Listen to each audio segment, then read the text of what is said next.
So let's talk about inflation and what's causing inflation. You know, Dan, this is like a big topic that's out there that I think a lot of people don't understand. So let's begin with like just a basic definition of inflation. Okay, so a basic definition of inflation is too much money chasing too few products. We had other times throughout history that we've had periods of time of inflation, but this recent bout with inflation is like a 40-year high. So it's been quite some time since we've had inflation like this. And there's a lot of causes to this. We could talk for hours about it. In a nutshell, COVID really began what's happening with inflation. There was supply chain that were really disrupted for a long period of time. And then we had these massive stimulus checks that came from the federal government. Whether you agree with those or not, that's what happened. And during COVID, Americans couldn't get out, so they saved money. And Americans are not typically good savers. So you had all this pent-up demand. You had supply chain issues, stimulus upon stimulus, and then when COVID started to end, people came out with a vengeance and started spending money, and that's really what's led us to where we're at with inflation today. Now, I'd add to that, and of course you and I have talked about this. This is an opinion that people agree or disagree with. I think our current chairman of the Fed is completely inept. I think he's been asleep at the wheel. He should have started raising interest rates, several years ago, and now he sort of acts like he's doing everybody a favor because he was asleep at the wheel, and now we're getting these huge interest rate hikes because it's all he's got. Right. Because essentially he wasn't doing his job to begin with. That's kind of what got us here, and the cause and effect of that is an overreactive Fed, which is certainly having an effect on inflation, but probably not as quick as they would like.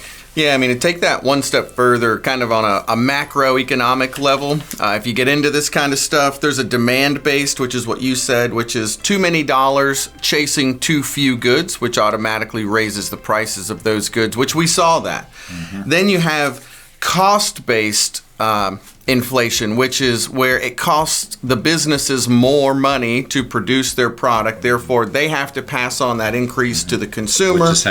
Which is happening as well. And then you have built-in inflation. This one's interesting, where essentially when employees believe that inflation is going to be long-lasting, they go in and demand from their employers higher incomes. Mm-hmm. Therefore, increasing again another cost for a business, further expanding inflation. It's really interesting, and we've seen every single one of those in this current environment. You don't always see that, but this one's had demand-based, we've had cost-based, and built-in inflation. And so it's impacting everybody. Mm-hmm. But more than anyone, it really impacts retirees in a way that's unfair and really has a longer lasting impact than those that are working, can just go and ask for higher income, because most retirees are on a fixed income. Mm-hmm. And the majority of the wealth that you have has already been accumulated. Mm-hmm. So you're not bringing in more money and saving more money, you're actually having to spend that money. And if you didn't account for inflation in your retirement plan, mm-hmm.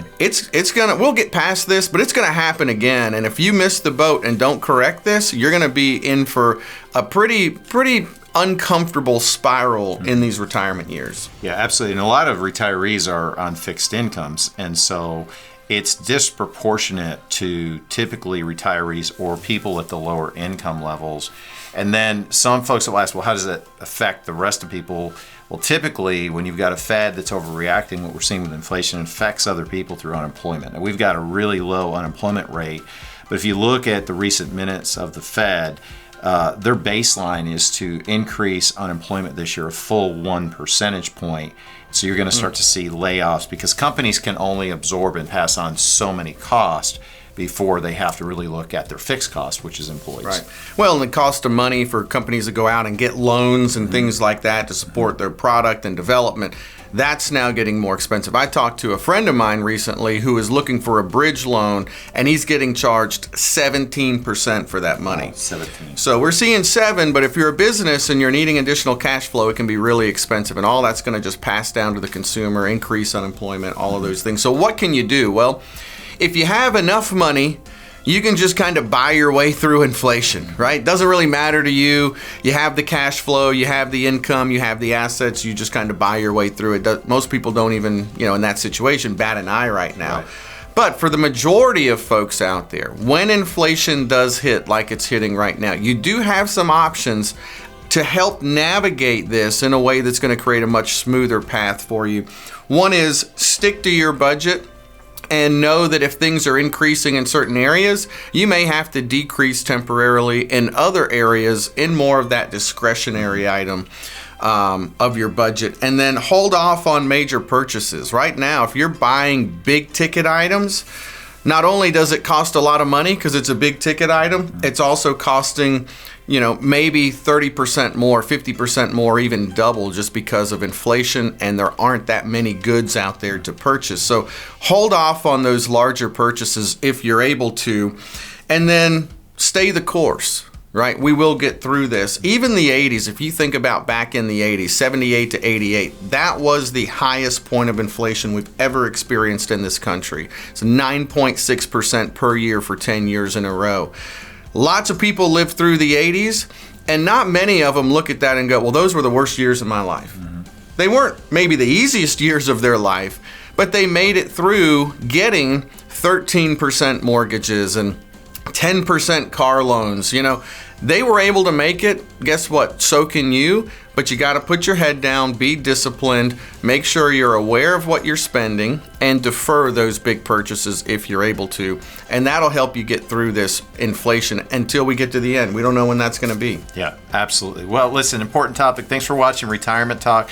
Be sure to subscribe to our channel. And for more information, you can always visit retirementtalk.com.